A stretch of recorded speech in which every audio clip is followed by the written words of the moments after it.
Bom dia, pessoal. Sejam muito bem-vindos a mais um episódio do Implant Flow, o seu podcast de implantodontia, periodontia. E hoje com convidados extremamente especiais, professor Marcelo Diniz, professor Hugo, né? E nós vamos falar um pouquinho aqui sobre recobrimento radicular.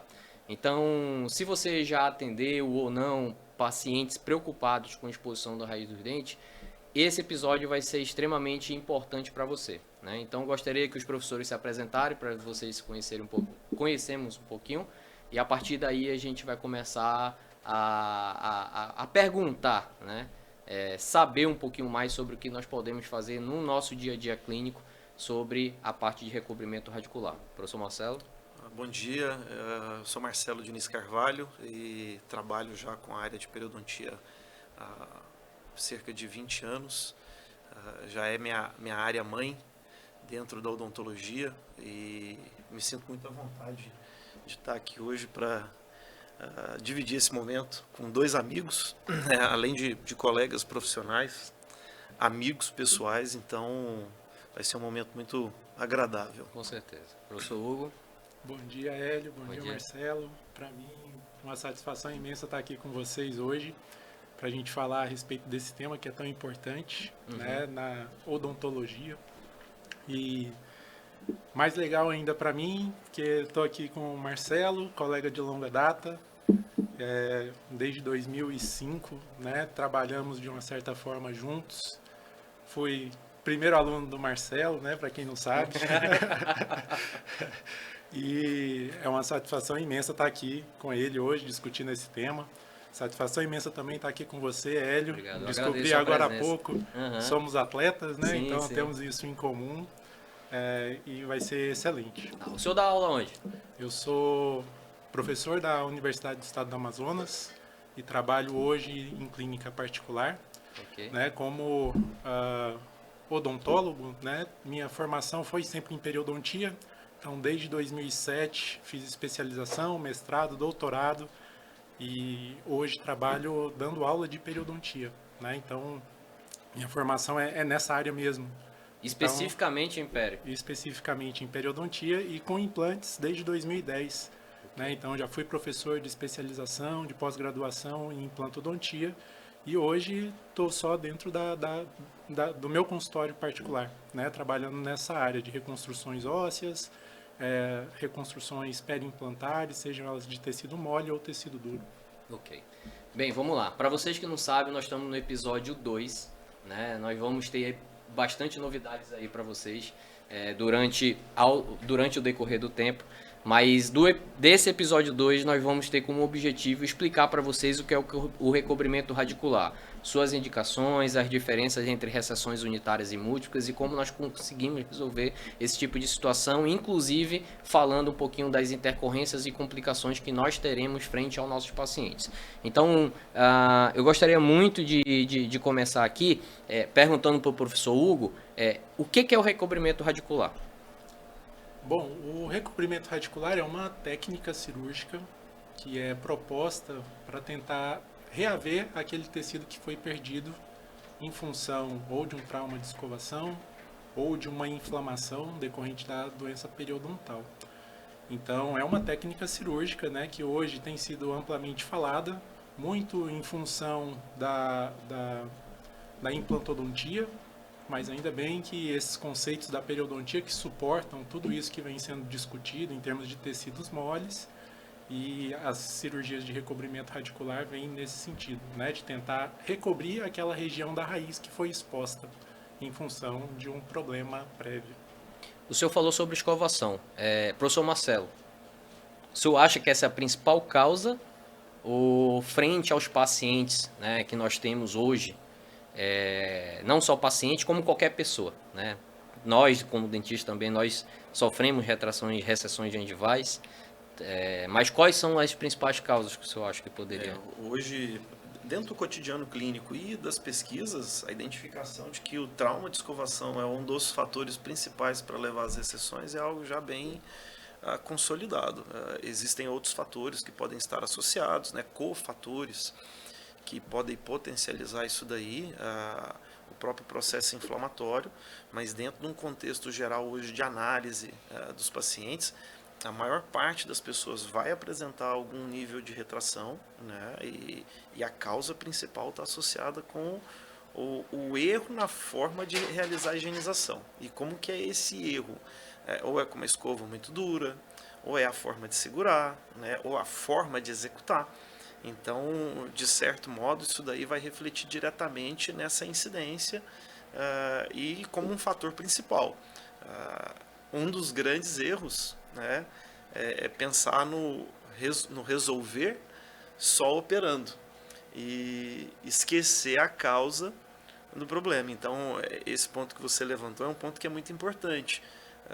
Eu escutei isso muito no passado, quando eu comecei a estudar periodontia, inclusive de profissionais que já trabalhavam há muito tempo. Não adianta fazer essas cirurgias, porque vai voltar, né? E na minha cabeça, e eu como estudante, né, e na época ainda também como pesquisador, na época de pós-graduação, aquilo ali era meio que uma afronta, né? Falava, peraí, a gente lê artigos, a gente estuda e tá aqui, tem comprovação. Mas então a ideia era que não se tinha uma previsão de sucesso no procedimento cirúrgico. Exato. E eu me defrontava muito quando conversava com os colegas assim, não dá certo, né? E o que eu sempre percebi, e é uma percepção mais profissional, é que pouco se aborda sobre o fator etiológico, né? A causa, o que causa. Se você não resolver o problema da causa, não adianta você fazer a melhor cirurgia, você usar o melhor biomaterial, a melhor técnica, o melhor bisturi, o melhor fio de sutura, porque a causa vai estar presente. O que causou a recessão, se aquilo ali não foi abordado, se aquilo ali não foi modificado, né? O meu paciente ele já conhece uma escova ultramacia, alguém já explicou para ele que ela limpa tão bem quanto uma escova dura ou média, né? Alguém já falou para ele que às vezes ele segura na escova como se fosse um martelo e a força da escova, né, que a escova vai receber a força do braço e que de repente se ele mudar a forma só de segurar, a força vai ser menor e automaticamente tem menos risco? A forma de escovar, né? E aí muitas das vezes quando eu converso dando aula ou converso com os alunos da universidade, eu pergunto, dentro de um contexto de pessoas com conhecimento, quantos foram os dentistas que te mostraram como escovar os dentes ou que te falaram sobre isso?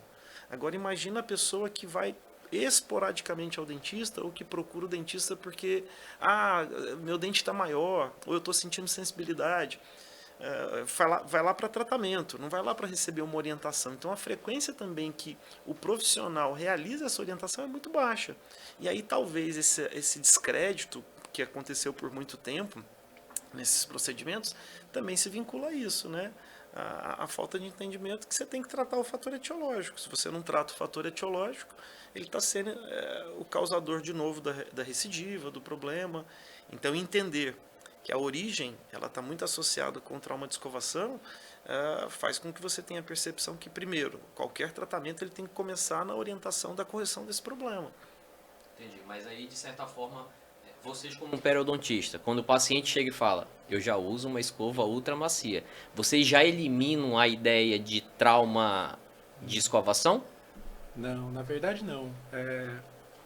Todo paciente escova os dentes. Na verdade, você não vai questionar a forma ou se ele escova ou não, você vai questionar a eficiência.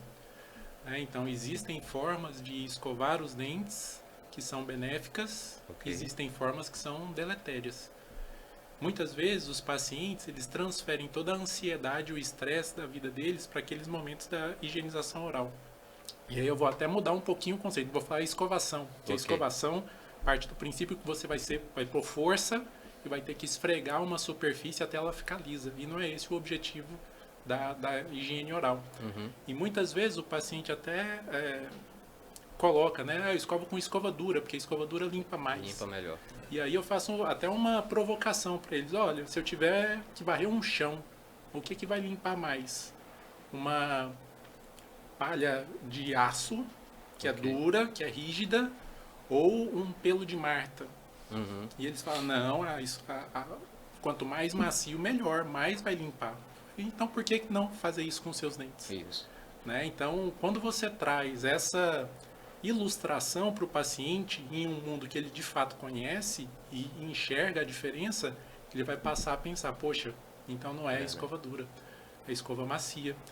E aí você fala, não, ele já tem a escova ultra macia. Então vamos questionar a eficiência dessa escovação. Como que é feito?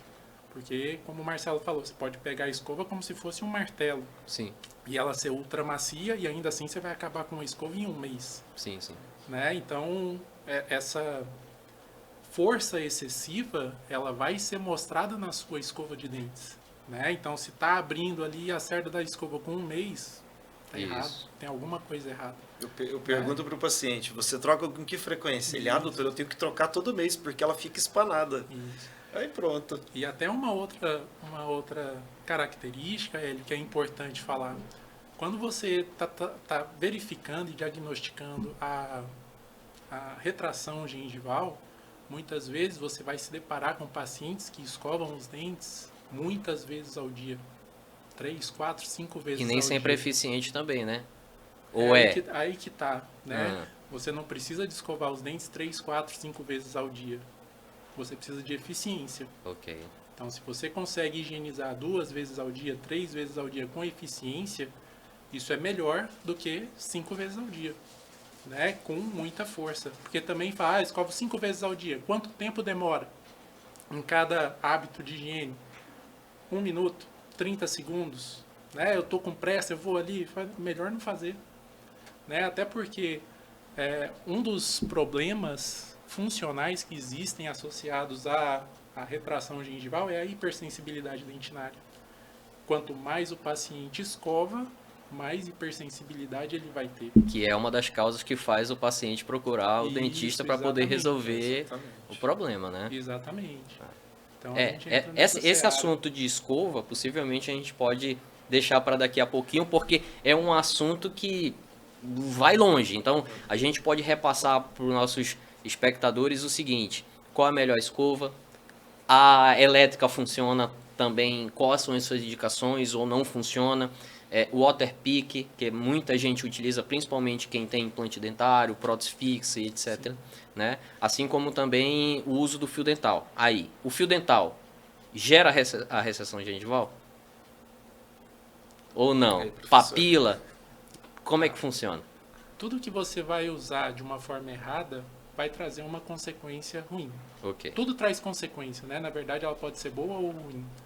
O fio dental ou a escova de dentes de forma ineficiente ou com excesso de força vai trazer uma consequência. A diferença é que o fio dental vai trazer essa consequência na área interproximal. Né? E muitas vezes você vai perceber no paciente como se a gengiva dele tivesse cortado, porque ele passa com excesso de força. E sangra, que geralmente o paciente fala. Sangra muito. Não necessariamente é por conta de uma inflamação, e sim por conta do trauma e a não correta técnica do uso do fio. Geralmente, Hélio, quando fala em sangramento, você fala em inflamação. Ok. Então você está falando de uma gengivite ou de uma doença periodontal já previamente instalada. E quando você passa o fio dental, você vai lesionar mais essa área que já está inflamada, então vai sangrar mais. Né? Agora, quando o paciente ele tem um hábito de higiene frequente, que ele passa o fio dental com frequência, não necessariamente tem sangramento, porque a área tem saúde, o que pode ter é um trauma. Né? Então, como eu falei, o negócio é a eficiência, a força, a técnica, que isso vai trazer o paciente não só para a saúde, mas para uma situação de não lesão dos tecidos. Né? Então, o fio dental bem usado é super eficiente, é recomendado se usar todo dia, sem sombra de dúvidas. E o que a gente observa nos pacientes clinicamente, né, quando existe um excesso com a escova, com a forma, você vai ver algumas áreas machucadas. Quando você observa o fio, você vai ver umas áreas como se tivesse uma invaginação. O fio ele entra em alguns pontos e aí você vê como se ali tivesse um cortezinho, como se tivesse uma fissura. E no relato o paciente vai sempre dizer, esse é um local que sempre está um pouco dolorido, mas quando eu passo, e a ideia também do passar o fio dental. A maioria esmagadora das pessoas não sabe passar o fio dental, porque a ideia de passar o fio dental, passar, tirar, não é passar o fio dental, é polir os dentes. Eu tenho que esfregar devagarzinho até ele romper o ponto entre os dentes, abraçar um lado, dar um polimento, abraçar o outro lado, dar um polimento. Não é passar e tirar para remover o resíduo alimentar. A maioria das vezes, quando você mostra no espelho para o paciente, ele fala, não, nunca fiz assim. Eu só passava, tirava, passava, tirava, passava, tirava. Porque é passar o fio dental. Então, até a terminologia induz o paciente a isso. Sim. Se a gente não mostra, o paciente ele desconhece a forma de execução. E aí, como o professor Hugo falou, às vezes na correria do dia a dia, a pessoa está passando o fio dental assistindo TV. Então, só vai passando de um dente para o outro, no mesmo pedacinho de fio que vai estar contaminado, levando um para o outro. Tem gente que utiliza o Superfloss, né? Para quem não sabe, o Superfloss é o fio dental com uma esponjinha, que ele tem algumas indicações, mas, eu acho que o fio dental não limpa tão bem. Aí acaba comprando do Superfloss, que tem essa esponjinha achando que a ideia vai limpar, né? Mas, frente a isso, tudo que nós estamos falando, quais são as diferenças clínicas principais entre as recessões unitárias e múltiplas? Geralmente está associada à escovação, quando é múltipla, ou também o trauma oclusal pode levar a isso? Quando a gente fala das recessões múltiplas, né, e aí a gente pode entender que existe um conjunto que está levando a um grupo maior de dentes. Pode ter uma associação maior com o trauma de escovação? Sim, porque é um lado que o paciente está passando a escova e aquilo está refletindo naquele lado todo. Quando você tem as recessões unitárias, você pode ter fatores específicos naquele dente, um dente mal posicionado, um dente que está um pouco mais projetado, está mais para frente dos outros dentes, e aí a escova toca ali com mais frequência. O fato dele estar mais para frente pode fazer com que ele tenha menos proteção em volta dele, porque ele se projetou à frente dos outros dentes, a gengiva que ficou na frente dele ficou uma gengiva mais fininha. Qualquer esbarradinha naquela gengiva, ela é mais susceptível a contrair. Então, você pode ter uma condição multifatorial que leva a esses quadros, né? Então, a presença do trauma de oclusão por si só, né, não seria o fator causador do problema, mas pode ser um fator coadjuvante. A gente tem as lesões, que são as lesões não cariosas. São pequenos buraquinhos que vão formar na frente dos dentes, porque houve um desarranjo das estruturas minerais, ou por causa de um agente químico, né, a pessoa usa muitas bebidas ácidas, ou usa algum tipo de produto que produz essa alteração, ou esfregando demais a escova, que aí a abrasão é mecânico mesmo, ou por causa desse trauma de escovação, porque o encaixe dos dentes pode refletir no pezinho dos dentes, né, nessa posição. E aí essa alteração mineral cria cavidades, que não são cáries. Essa cavidade surgindo, você não tem sustentação para o tecido mole. Então, como consequência, o tecido ele vai migrar também. Então, assim, existem muitas pessoas que atrelam o trauma de oclusão, né, uma oclusão desarmoniosa, como sendo um fator de risco, ou o fator causador principal. E é consenso na literatura periodontal, já foi estudado vastamente.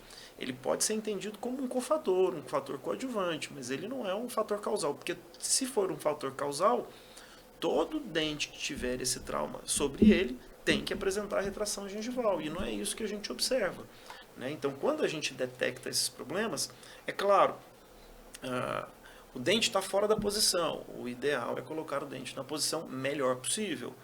O dente tem um buraco, tem uma cavidade. O ideal é que essa cavidade ela não exista, que ela seja minimamente corrigida.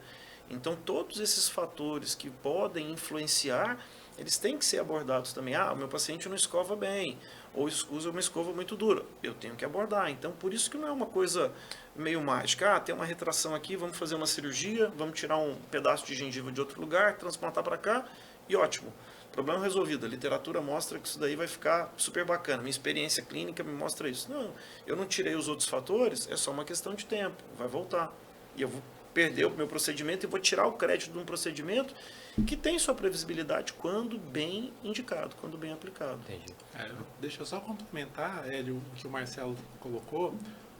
Quando você fala de retrações gengivais, tem alguns pontos que você tem que considerar no seu paciente. E um deles é o perfil gengival que esse paciente apresenta. O biotipo. O biotipo gengival. Então, as retrações múltiplas, elas vão ser mais comuns em pacientes com a gengiva fina, considerado o biotipo gengival fino. que esses pacientes eles têm várias características em comum. Eles têm dentes mais alongados, eles têm o ponto de contato dos dentes mais próximo da oclusal, então isso deixa papilas maiores, né? Eles têm uma faixa de tecido queratinizado mais reduzida. Outra coisa que eles têm também, a espessura gengival ela é mais fina. Você praticamente vê a sonda por translucidez quando você faz a sondagem periodontal. Então essas retrações múltiplas são mais comuns nesse perfil de pacientes. Ok. E tudo nesse perfil de paciente de biótipo fino é mais delicado. Então o osso é mais delicado, o processo alveolar é mais delicado, a quantidade de osso que você tem na frente dos dentes, né, na vestibular dos dentes, é reduzida. É comum você ter fenestração, né, assim, a descontinuidade, né, do contorno ósseo ao redor dos dentes. E esses pacientes, quando eles têm qualquer tipo de mau posicionamento dentário, geralmente para vestibular, ou quando eles têm o dente girado, né, por conta de um apinhamento, a retração aparece como se fosse uma mágica, né, aparece muito rápido. E as retrações unitárias, né, que você também comentou, elas podem, cada dente responde de uma forma diferente. Então você pode ter na mesma boca, só com todos os fatores de risco envolvidos, você pode ter só um dente com retração. E aí você tem que fazer essa análise desse dente, o que está acontecendo nele. Por que só esse dente tem retração gengival? Ok. E aí, disso, você vai partir para determinar a técnica cirúrgica que você vai utilizar, né? Se vai usar enxerto, não vai usar enxerto, vai fazer um envelope, vai fazer um túnel, vai fazer um reposicionamento coronário, aí você vai analisar de acordo com essas características. Tá. Até para fazer um alerta para o pessoal que está assistindo, que quem não tem familiaridade com isso, o periodonto é formado pelos tecidos que sustentam o dente, né? Osso, gengiva e ligamento periodontal. Então, o conjunto deles, o biotipo, né, faz com que vocês tenham uma visão do quanto esse paciente pode ser especial na cadeira de vocês ou não, ou qual tipo de tratamento vocês podem oferecer para eles. É mais ou menos essa a ideia, né? Porque o único tratamento hoje que nós temos para retração gengival é cirúrgico.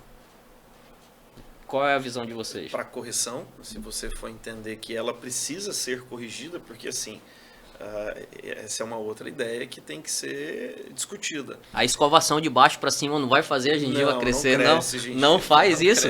Não cresce. Eu já escutei muito isso. Não cresce. Gengiva é igual capim, né? Pode cortar que cresce. Não cresce. Isso não existe, infelizmente. Mas assim, o entendimento que tem que existir também é toda retração, toda recessão gengival, ela tem que ser operada, né? Precisa disso. Então, essa é uma discussão também que tem que existir e o entendimento do profissional que vai realizar é importante. Então, assim, o tratamento é a cirurgia? Se você tem uma recessão, se aquilo ali repercute de forma negativa na tua boca, se traz consequências que geram algum problema ou que precisa da correção para te proporcionar um resultado melhor de tratamento. Cirurgicamente é a forma que você vai conseguir. Não tem técnica de escovação que vai crescer mais gengiva, não tem produto que passa, né? Esses dias eu recebi num grupo um produto que está sendo divulgado, você passa ali e a gengiva cresce sobre a raiz do dente. Não existe comprovação científica, não tem absolutamente nada. Então, cirurgicamente é a forma que você tem para corrigir. Mas não significa que todos os casos, em todas as situações, precisam da cirurgia, porque existe também um conceito que às vezes é forçado, que assim, se você tem uma retração, você vai perder seu dente. É só uma questão de tempo. E não é bem assim, entendeu? Isso aí é interessante, né, a gente ponderar, Marcelo, né, porque assim, se a gente for parar para pensar, né, os estudos mostram que todo paciente acima de 65 anos de idade, ou pelo menos 80%, né, dos pacientes acima dos 65 anos de idade vão ter retração. 80%. Dos 18 aos 64 anos, a gente pode pôr aí que mais ou menos 40 a 50% dos pacientes vão ter pelo menos uma retração. Se a gente parar então para pensar que isso é algo comum, talvez subdiagnosticado, porque o paciente em si, nem sempre ele vai trazer a queixa estética. Nem sempre. Isso é bem pouco. São pacientes bem exigentes que percebem aí essa diferença, né, em relação ao tamanho dos dentes. E do ponto de vista funcional, muitas vezes passa despercebido.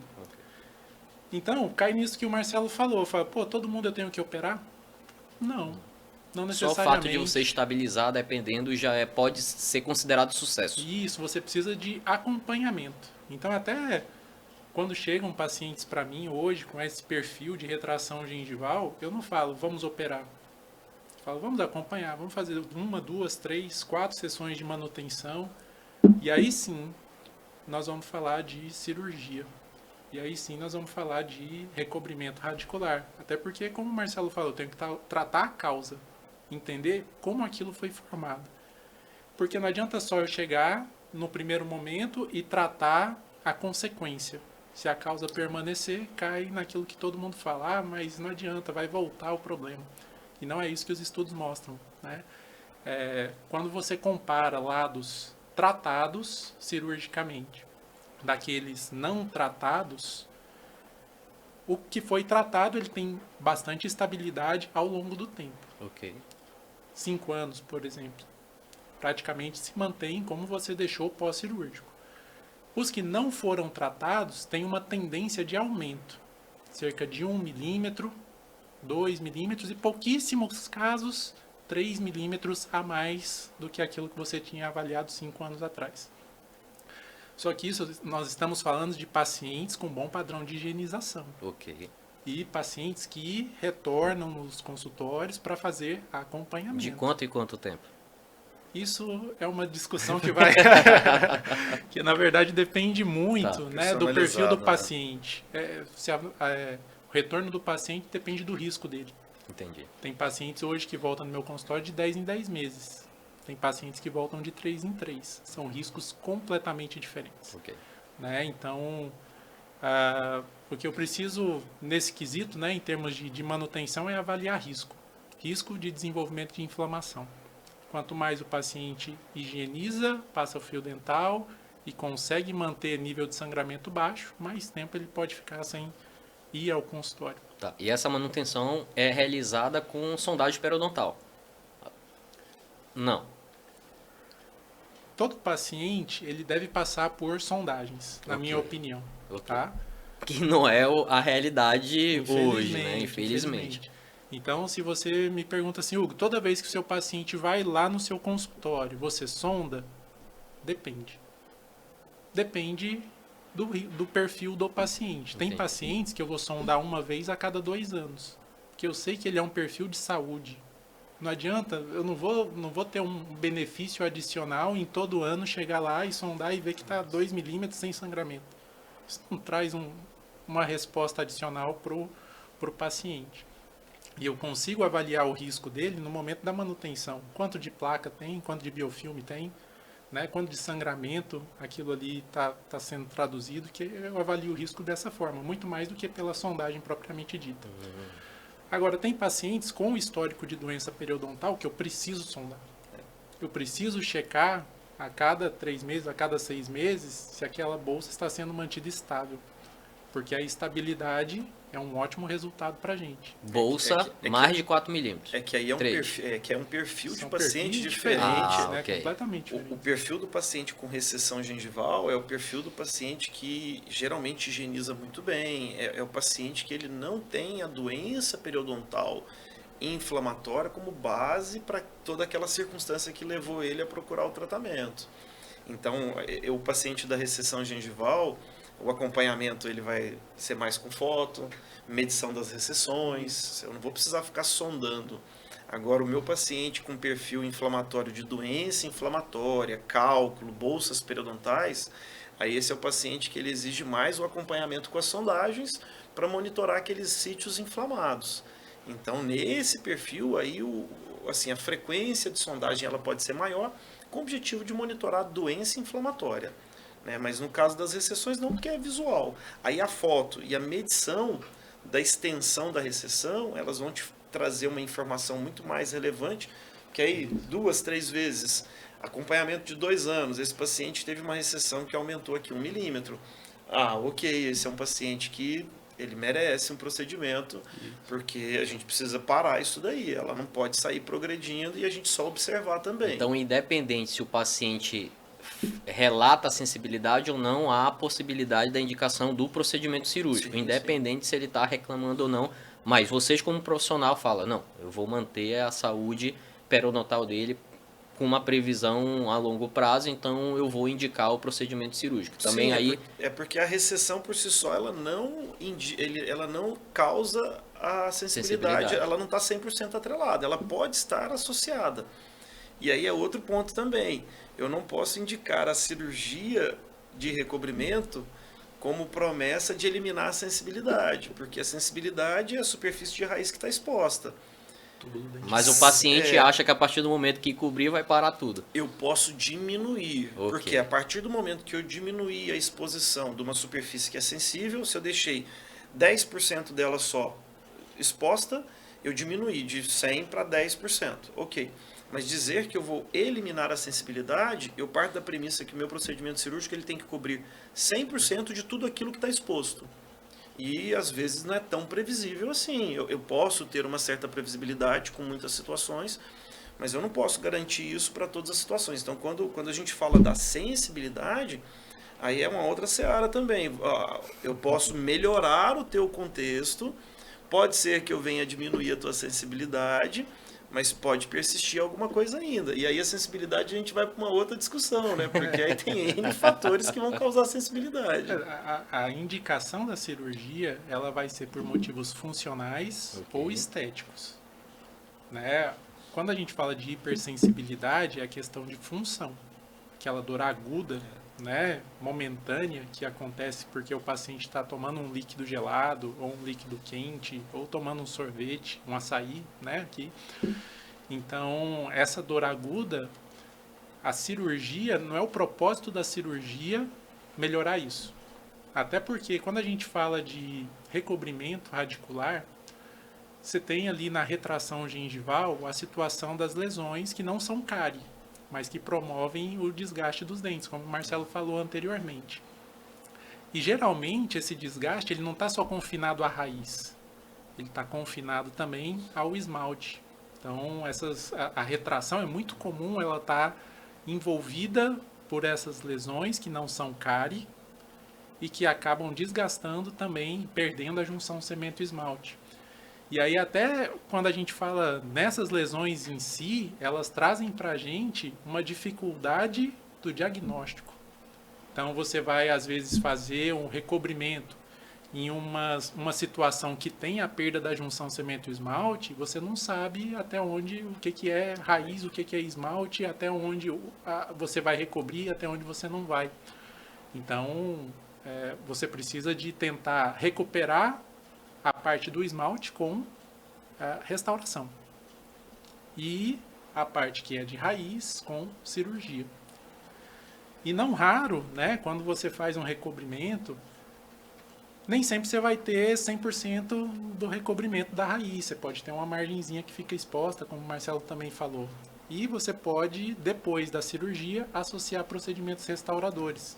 Para daí sim fechar ali a dentina que está exposta. Okay.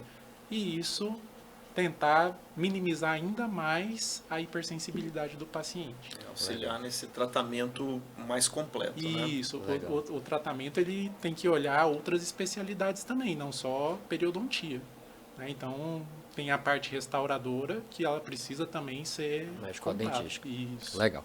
A gente vai passar agora para o próximo passo, mas antes de eu entrar para falar especificamente de cirurgia, eu preciso falar para os telespectadores que nós estamos importantes, né? É o momento do jabá.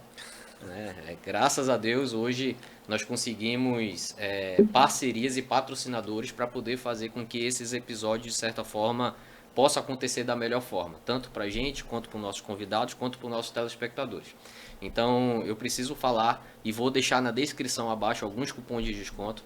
Mas hoje, quem está nos acompanhando é a Montreal Hortifruti. Nós estamos também com acompanhamento da Gastromano. Então, se você quer comer uma pizza de qualidade, tem que comer na Gastromano. E também com a Copenhague. Professor Hugo, já vou adiantar aqui uma entrega de um ovo de Páscoa da Copenhague para o senhor, um presentinho. Legal, Tá? E para o professor Marcelo, um chocolate aí, caramelo. Como é que é? Caramelo com flor de sal. Olha aí, ó. Tá? Então, sinta-se. Gostou? Opa. Vamos agradecer aí a Não vai chegar em Copenhague. casa. Tá, mas aí a gente vai acabar deixando na descrição do vídeo alguns cupons de desconto dos nossos parceiros, tá bom? Então vamos lá. Falando agora sobre a parte de cirurgia. Muita gente gosta de cirurgia, muita gente quer aprender, principalmente uma cirurgia que eu acredito que seja tão delicada e precisa de uma curva de aprendizado e técnica manual para poder realizar. Quais são os materiais? É só do paciente o material que nós vamos realizar o recobrimento radicular, ou também há algum outros tipos de materiais como artificiais, vamos dizer dessa forma, que você consegue numa dental comprar para poder colocar no procedimento, ou nenhum dos dois é o mais previsível, ou eu preciso pegar o tecido gengival e puxar para cima? Como é que funciona a técnica cirúrgica? Hoje a gente está num contexto de muito maior facilidade, né? Eu acho que curva de aprendizado, para começo de conversa. Eu hoje sou muito melhor do que eu ontem. Okay. E eu acho que é o primeiro ponto que cada um tem que reconhecer. Essa é uma cirurgia que você não faz um curso no final de semana e você sai fazendo super bem. Tira isso da cabeça. E aí a pessoa às vezes se frustra porque ela acha que ela vai fazer um curso de final de semana, como para outras especialidades, e vai sair o AIS da cirurgia periodontal e vai se frustrar. Vai falar, poxa, não dá certo, necrosou, abriu, né? Soltou sutura. Então é tempo. E quanto mais você faz para qualquer coisa, mais treinado você fica, melhor você fica, melhores vão ser os seus resultados. Esse é um ponto que é muito importante. Em relação a materiais, né? Quando eu fiz graduação não se falava de fenótipo, de biotipo periodontal. Quando eu fiz graduação, essa não era uma conversa que existia. Não existia, não se falava disso. Era uma classificação padrão que se usava desde a década de 80, e aquela classificação dizia o problema e a previsibilidade de resultado. Mais ou menos ela resumia isso. Okay. E o conceito ele mudou, né? E aí quando a gente vai para os materiais, se você teve uma mudança no entendimento do conceito, aí nos materiais, eu brinco que antigamente a gente usava corda e hoje a gente usa fio, né? Porque a diferença já era muito gritante para a graduação que eu tive, para a pós-graduação que a gente vivenciou, que foi no mesmo local, né? Eu e o Hugo, a gente é formado na mesma escola e a gente teve um contexto de convívio ao longo do processo de formação, né? Não parece, eu sou mais velho do que o Hugo, entendeu? Minha lata tá mais amassada. É o sol. É o sol, É a bicicleta. Mas assim, quando o Hugo estava saindo da graduação e entrando na pós-graduação, eu estava terminando a pós-graduação. E mesmo na minha pós-graduação, muitos dos conceitos que eu aplico hoje, que eu estudei, que eu uso hoje, não foram conceitos discutidos naquela época. Porque foi tudo uma evolução. Lâminas, fios de sutura, né, já começa por aí, coisa básica. Às vezes, quando eu vou falar com alunos, vou dar alguma aula, eu falo assim, peraí, você está preocupado, quanto que você cobra nessa cirurgia? Não, peraí, vamos lá. Qual que é a lâmina que você usa? Qual que é o fio de sutura que você usa? Quantas lâminas você coloca na sua... Quando a gente fala quantas lâminas, a pessoa já olha assim, tipo, como assim? A lâmina ela é descartável. Você passou ela sobre uma superfície dura, ela está perdendo fio, está perdendo corte. A partir dali, ela está lacerando. Para uma cirurgia ultra delicada, que você usa magnificação, que às vezes você usa um microscópio, que você vai usar um fio ultra fino. Isso aí é um diferencial. Não estou nem falando dos biomateriais, né? Estou falando só da base. Okay. Né? Então, assim, a gente tem uma evolução tremenda, ferramentas que oferecem muito mais versatilidade. Então, a gente tem instrumentos que a gente não tinha antes. Né? Então, instrumentos mais delicados, que dão para a gente mais facilidade de manejo de tecido. E quando a gente vai para os biomateriais, é claro que não é uma solução milagrosa para tudo. Ainda o tecido do paciente é o melhor tecido, é o padrão ouro.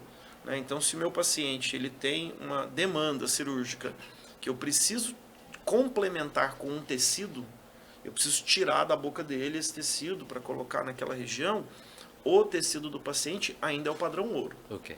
Que é o tecido conjuntivo. É o tecido conjuntivo, o tecido gengival, né? Que pode ser tirado de alguns sítios da boca, áreas diferentes. E os biomateriais, né? Mas com uma limitação de indicação, né, Hugo? Voltando aí um pouquinho no que o Marcelo falou, né, dessa curva de aprendizado, eu acho que essas cirurgias, elas são alto rendimento, né? Tipo, não dá para você começar hoje e fazer algo de alto rendimento imediatamente, né, com mínimo esforço. Você precisa de estudar bastante, precisa de se dedicar bastante, precisa de pegar bons materiais, né, como esses que o Marcelo falou, é o fio de sutura melhor, é um instrumento melhor. Acho que tem que começar por aí, que também não dá para pegar os fios de sutura comuns de seda, 4.0, 3.0 e tentar fazer uma cirurgia dessa. Você vai machucar o paciente. Beleza, então vamos lá. Vocês com a curva de aprendizado de vocês, eu faço muito pouco. Mas eu tendo os melhores materiais e vocês tendo os materiais da época da graduação de vocês, o resultado de vocês ainda vai ser melhor que o meu? Provavelmente sim. Porque a gente está falando de técnica cirúrgica. Você entendeu? E o objetivo do material, então, é criar um plus, um resultado mais fiel. Ele vai te ajudar. Ele não vai suprir suas deficiências. Né? Então, se você não sabe fazer uma incisão, a melhor lâmina não vai melhorar muito. Se você não sabe o local da incisão... Se você não sabe como fazer essa incisão, ter a melhor lâmina não faz diferença. Se você não sabe descolar o tecido, porque aí nessa cirurgia você vai ter que fazer não um retalho de espessura total, né? Trabalhar a gengiva descolando ali o periósteo. Você vai ter que trabalhar com mais delicadeza, você vai ter que fazer um retalho parcial. Você vai ter que manter o periósteo no osso e soltar a gengiva. E isso faz toda a diferença. Porque o retalho, né, que você vai criar ali no leito, que vai receber essa cirurgia, ele tem que ser passivo. Ele não pode ter força. Né? Tem números, né? Assim, graduações de força desse retalho, mas se ele ficar um pouquinho tensionado, sua técnica já foi. Não vai dar certo. Você vai ter uma recidiva do problema. Né? Que sempre vem pior. Não necessariamente, mas é certo que você não vai chegar no melhor resultado possível. Né? Porque vai ter uma contração do retalho, uma contração do tecido. E aí aquilo que era para ser 100%, tinha tudo para ser 100%, vai ficar 50%. Ah, então vocês também, como vocês fazem implante, então esse tipo de cirurgia faz também com que vocês fiquem sem dormir. Tipo assim, será que vai dar certo? Por exemplo, um implante.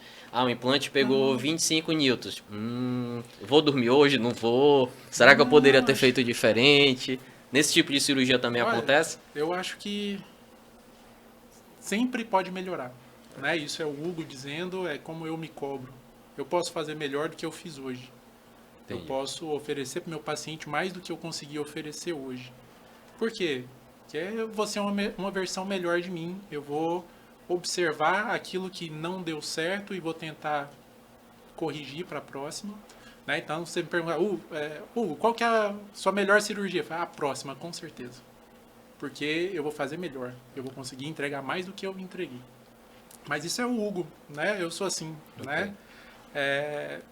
Buscando sempre melhorar, buscando sempre estudar, buscando sempre ler uma técnica e tentar reproduzir ela o melhor possível.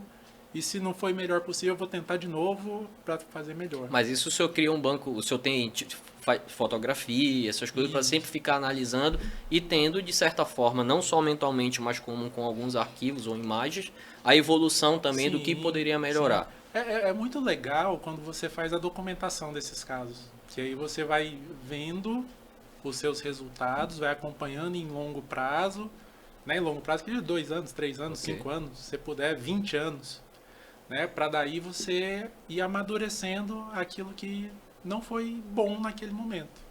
Que não serve. Enxergar os acertos, Enxergar, com identificar certeza. os erros. Você vai ter mais acertos do que erros. Isso Além com de ter certeza, mas você um pode histórico do melhorar. paciente também, né? Isso. Começou com 5 milímetros, agora tá com 3, 2, alguma outra coisa do tipo. Isso é muito importante para você mostrar para ele, ó, valeu a pena.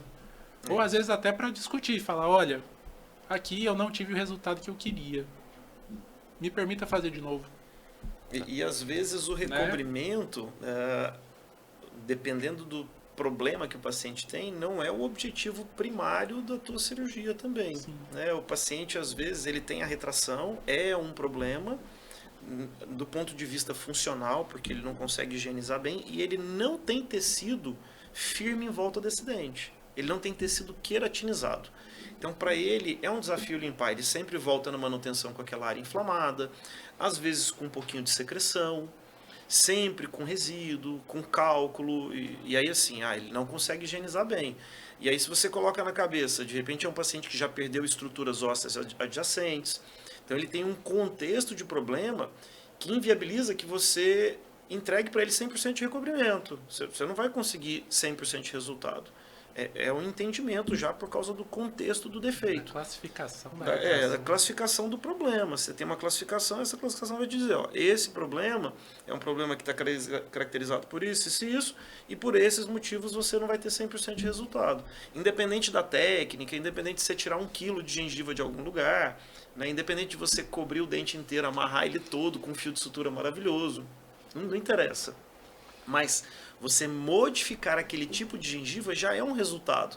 Porque se você cria uma condição que não recubra, mas que melhora aquela gengiva, deixa ela mais firme, e esse paciente passa a higienizar bem esse dente já não é um dente que você não acredita mais que ele vai ser perdido, é um dente que vai ser preservado. Isso o senhor está falando de dente. Também pode ser levado para Também para os implante. implantes, da mesma forma. E a literatura que fundamenta a maior parte dos procedimentos na implantodontia que hoje está se consolidando foi a literatura periodontal.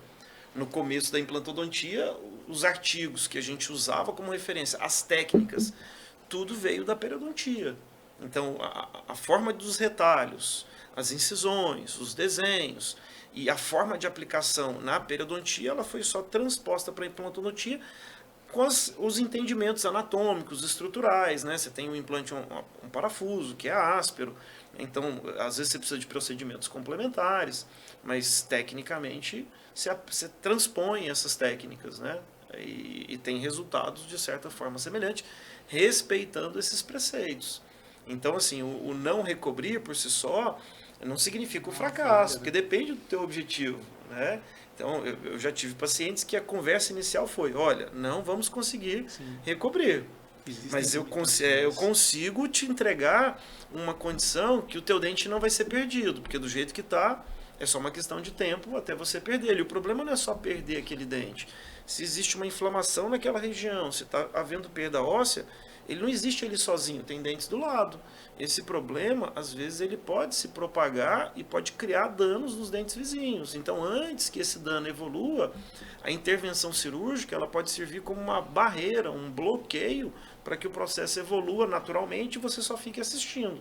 Por isso também é importante as manutenções, como o colocou. É importante que esse paciente ele seja assistido periodicamente, até para definir, precisa da cirurgia, não precisa da cirurgia. E qual que é o objetivo da minha cirurgia, né? Quando a gente fala do recobrimento, a ideia é recobrir. Não, às vezes a técnica do enxerto é para ganhar tecido que permita uma boa higienização, para que permita a condição funcional ser reestabelecida de uma maneira sem grandes riscos. Quando se fala recobrir não é só uma técnica. É um procedimento. Então, por detrás do recobrimento, existe várias técnicas que vocês podem escolher. Isso. Seria mais ou menos isso. Exato. Então, tunelização, cure, né? O que mais? Envelope. Técnicas de envelope, retalhos reposicionados. Você tem como pegar a gengiva, e é um retalho que é chamado coronário. Você puxa para a direção da coroa. Então, é como se você pegasse lá a base da gengiva e puxasse sobre o dente. E amarrasse ele nessa posição. Essa é uma técnica clássica, né? Uma das primeiras Sim. técnicas que a gente aprende a executar. E aí existem evoluções. A técnica de envelope é uma técnica extremamente antiga, né? Mas hoje ela foi reinventada, né? Foi Isso. adaptada. Então, quando a gente fala de técnica, né, concordo com o Marcelo, existem várias. Às vezes você vai estudar, você nunca vai aplicar aquela técnica em si, mas você vai ter ela no seu arsenal. Ok. E aí isso é importante porque se na sua vida inteira você usar para um paciente, para um caso, ela valeu a pena. Porque nós estamos ali para promover saúde para aquela pessoa em especial, para aquele caso em especial. Então, técnicas tem muitas. Você vai ler ao redor de implantes, principalmente. Hoje se fala muito de tunelização. Também a gente não pode banalizar e falar, olha, a solução para o mundo é tunelização. Não é assim, ela é mais uma técnica. Okay. Ela é mais uma dentro do arsenal de que possivelmente foi criado frente a um perfil de paciente. Isso. Foi no frigir dos ovos, assim, eu acho que são variações. Ok. Né? São variações que acontecem, uma chama de envelope. Ah, não levantei mais as papilas, é túnel. Mas é uma variação só, que aí a característica da retração gengival, ela vai te direcionar para aquela que você pode ou não adotar. Tá. Né? Então, geralmente quando você tem papilas ultra finas e altas, isso é uma dificuldade. Se você vai incisar a papila ali, talvez você vai perder a ponta da papila. Então, talvez você caminhar para o lado da tunelização seja uma boa. Entendi. Que aí você não vai ter o rompimento da irrigação sanguínea na papila. E até a adaptação depois com a sutura, né? É bem mais difícil. Aí você consegue minimizar. Então é só uma ilustração, na verdade, né? Tem outros pontos a serem considerados, mas de técnica, o negócio que manda, assim, vamos pontuar, eu acho que o Marcelo vai concordar comigo, é seu princípio cirúrgico. Uhum. Se você tiver o princípio cirúrgico bem refinado, do ponto de vista de como fazer incisão, como fazer um descolamento de retalho, como mobilizar esse retalho. Se você for habilidoso com suturas, a técnica, você vai conseguir transpor qualquer uma delas. Né? Você vai conseguir usar e determinar para aquele caso em específico, para aquele paciente em específico, o melhor do mundo. Melhor do que se ele atravessasse o Oceano Atlântico e fosse tratar lá na Europa, entendeu?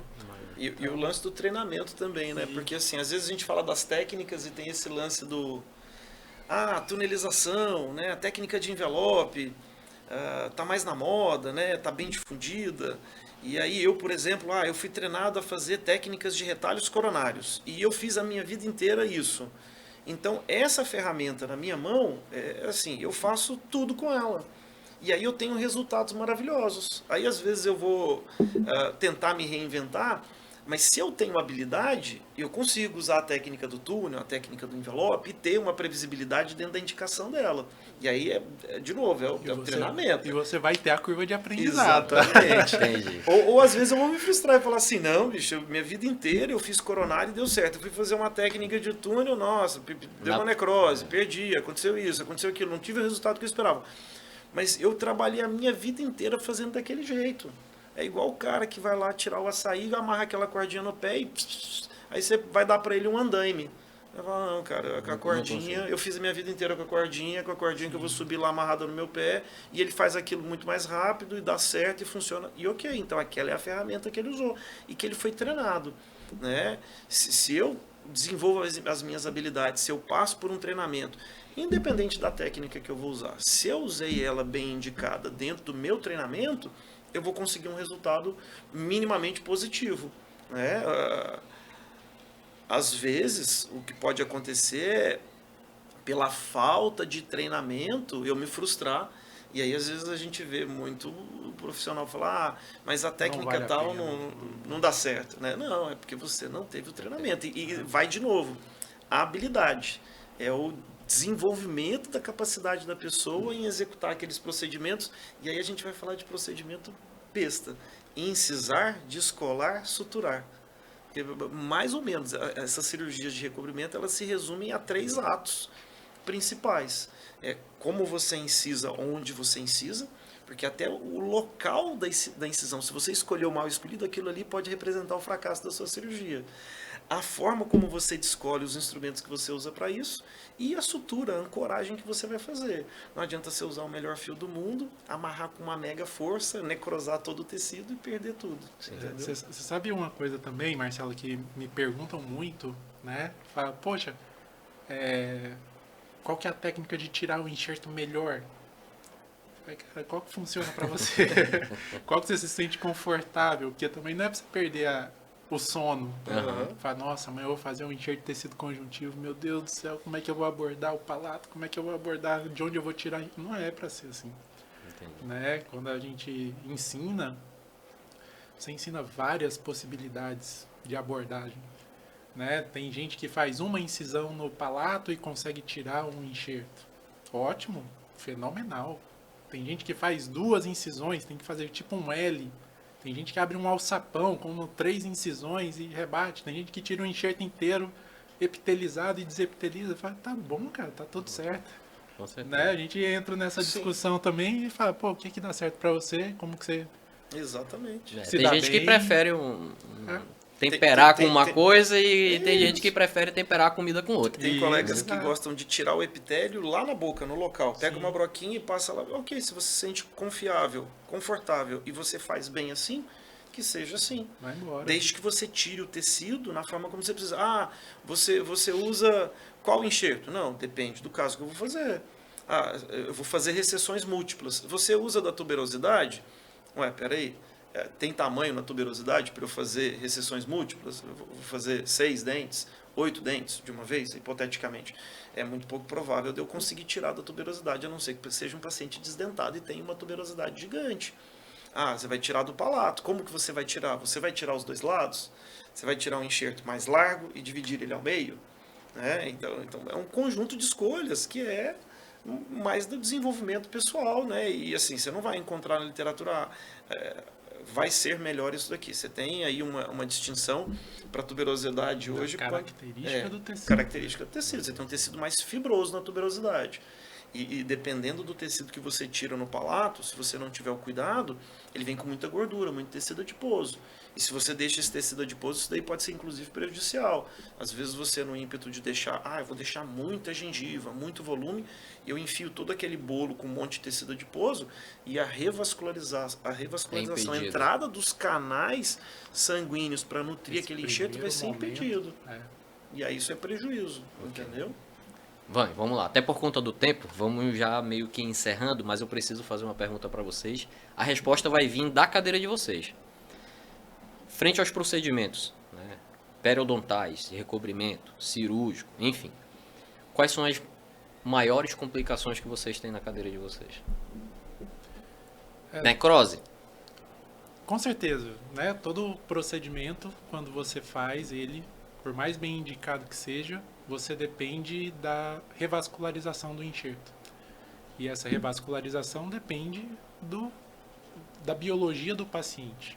Isso a gente não tem como contornar.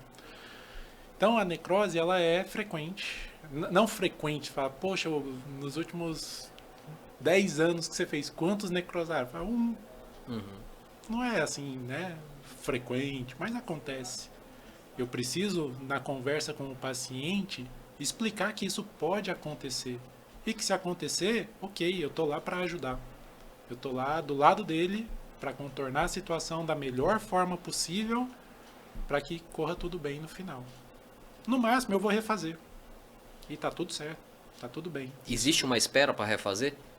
3 meses, eu acho que é um bom tempo, né? Que a gente está falando aí da recuperação do tecido gengival, ela leva mais ou menos 2 meses, que é a recuperação do colágeno, né? Então, 3 meses é um bom tempo. Então, se falhou, se não ficou 100% daquilo que você de fato achava que deveria, que poderia, 3 meses você já pode dar esse passo adiante, fazer novamente. Né? Mas, além da necrose, né? Eu acho que é mais comum do que a necrose ter problemas na área doadora do enxerto, no palato, do ponto de vista de sangramento. Isso pode acontecer, né? Embora a gente hoje tenha possibilidades de tratar essa área doadora, colocando algum tipo de membrana, colocando algum tipo de cola para melhorar ali, né, a proteção do tecido, o sangramento ele pode acontecer, tanto no Que é transoperatório. o que mais assusta o paciente, né? Ou Talvez não? assusta muito o dentista que não está preparado. Ok. Né? O paciente com certeza, mas se você está preparado, você sabe como contornar essa situação, se acontecer o sangramento, fazer pressão 5 minutos, injetar um pouco mais de anestésico, tentar buscar a área, né, a origem do sangramento e de repente fazer uma passada, uma sutura simples na região, tentando comprimir os vasos, resolve quase 100% dessa complicação. Mas o paciente ele se assusta. Né? E aí ele também tem que estar ciente disso. Ó, o senhor está indo para casa, mas se cuida. Né? Isso pode acontecer. Não vai passar por um estresse, não vai lidar com reunião, não vai lidar com um empregado. Hoje não é o dia. Hoje não é o dia. Não vai sair para passear lá no Parque do Mineiro. Hoje não é o dia. É o dia E muita gente leva a cirurgia odontológica como se fosse um procedimento. É uma cirurgia plástica. Sim. Então, assim, simples. É uma cirurgia plástica. Então, ela requer os cuidados de uma cirurgia plástica. Né? Então, você rompe vasos, você deixa uma área cruenta, você transplanta um tecido de um local para outro. Esse tecido transplantado, ele vai ficar colado lá numa estrutura que tem vasos sanguíneos e o sangue não é bom. O que é bom? É o vaso sanguíneo. É o vaso sanguíneo se reconectando. Quando ele se reconecta, ele nutre e devolve vida. Então, se a pessoa faz um esforço físico, se ela fica no sol, se ela mastiga na região, se ela escova a região, tudo aquilo ali vai mexer. Tudo que mexe não reconecta vaso. Aí é quando acontece a necrose, né? É quando tem mais sangramento, é quando o palato, o paciente fala, aí eu tô cuspindo sangue. Não é para ficar cuspindo, porque toda vez que a gente cospe, a gente succiona e a gente estimula. Então, tem uma série de cuidados que tem que ser seguido de forma obrigatória. Às vezes o paciente fala, que dia que você opera? Eu falo, não. Eu opero todo dia. Eu quero saber que dia que você consegue vir, fazer o procedimento e seguir esses cuidados. Eu consigo no meio da semana. Então, é meio da semana. Eu consigo mais perto do final de semana. Então, é final de semana. Mas o que norteia também, inclusive, o momento que eu marco o procedimento, é o paciente me dizer, olha, eu consigo seguir. Eu tenho uma viagem, eu vou para a praia. Esquece. Vá para a tua praia, vai passear, vai comer camarão, volta, aí a gente conversa, entendeu?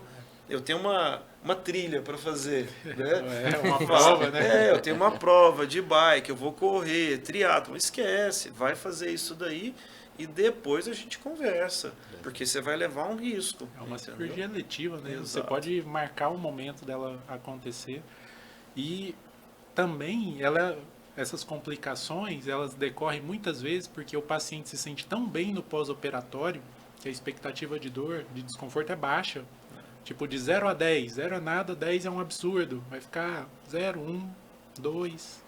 Um paciente em 100 vai atingir o 10. Okay. Não é o esperado. Mas aí você vai pegar e falar, poxa, quem é esse paciente que sentiu uma dor absurda? Pega o histórico dele. Toma um monte de remédio. É muito mais sensível. Qualquer coisa faz um estardalhaço, assim. Você fica muito inchado, com facilidade, fica roxo com facilidade. Você percebe o perfil da pessoa, do procedimento. Né? Então, por ser uma cirurgia com desconforto muito baixo, tanto transoperatório quanto no pós-operatório, às vezes o paciente fala, eu tô bem. 2 dias, não, tô bem. Posso ir lá, posso voltar para academia, posso fazer tudo. Não pode. Entendi. Né? Não pode, não é a hora. Né? Então... E aí essa série de cuidados que diminui as complicações também. Envolve desde da técnica, da habilidade profissional, né? Mas também envolve o cuidado pós-operatórios. Não adianta a gente ter uma big de uma habilidade, a gente oferecer uma big de uma cirurgia com materiais maravilhosos, técnicas maravilhosas, e o paciente não seguir os cuidados porque ele levou ao fracasso. Você sabe uma coisa que aconteceu ano passado que me chamou muito a atenção nesse sentido, né, de cuidado pós-operatório, que eu operei uma pessoa, retrações múltiplas, de molar a molar, né, e aí passei todas as recomendações, de boa, saiu do consultório, 1 hora depois ele liga, nossa, tá sangrando muito, vai, volta, vamos lá, vamos ver, fui lá, atendi ele, 8 horas da noite, tinha nada. Ah, tudo bem, era o perfil do paciente, né? Ele Ok. queria esse cuidado, estava lá para isso. Aí chegou 3 dias depois, de novo. Falei, nossa, mas o que aconteceu? Não, ontem foram umas pessoas em casa fazer uma visita e tal, a gente conversou e ficou lá batendo papo. Não é a hora, cara.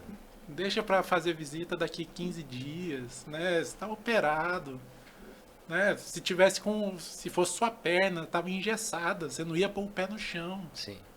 Por que que na boca você vai diferente. falar? Você vai... Aí é o Não. conforto, né? Ficou confortável 1, 2 dias, aí acha que tá tudo Terceira bem. vai ganhando confiança, já conseguiu falar mais e tal. Então é isso, pessoal. Ó, professor Marcelo, professor Hugo, gostaria muito de agradecer a presença de vocês aqui. Com certeza é um assunto que a gente poderia conversar mais umas 2 ou 3 horas aí, porque tem muita coisa para falar, né? Mas gostaria de agradecer também a presença de todos e convidar vocês a nos seguir nas nossas redes sociais, né? O curso de residência hoje tem o nosso canal no YouTube, tem um site, também tem o Instagram. Vou deixar também o Instagram dos professores, né? Para poder seguir, então sigam-os e é isso aí. Até a próxima. Valeu, obrigado. Fechou? Falou. Obrigado, é isso aí. Então pronto.